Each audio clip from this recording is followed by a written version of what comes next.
Assalomu alaykum hurmatli muxlislar. Bugungi mavzuyimiz tanglay murtaklarining o'tkir va surunkali yallig'lanishi haqida bo'ladi. Tanglay murtaklarining o'tkir yallig'lanishi anginalar deb ataladi. Anginalar o'z navbatida kataral, folikulyar, lakunar turlarga bo'linishi mumkin. O'tkir anginalar streptokoklar keltirib chiqaruvchi bakteriyalardan ko'proq tarqaladi. Bunda tomoq qizarishi mumkin, tomoqda yutinish og'riq paydo bo'ladi, tana harorati ko'tariladi.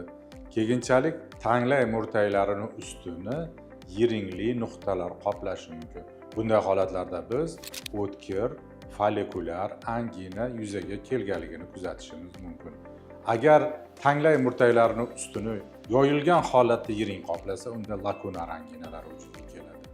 Har ikki holatda ham kechiktirmasdan lor shifokorga murojaat qilib, kerakli davo muolajalarini olish shart.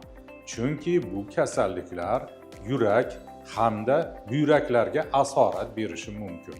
Hurmatli muxlislar, siz bizning klinikamizga murojaat qilsangiz, sizda paydo bo'ladigan yuqoridagi shikoyatlarga biz yechim topib, ularni bartaraf etishga harakat qilamiz.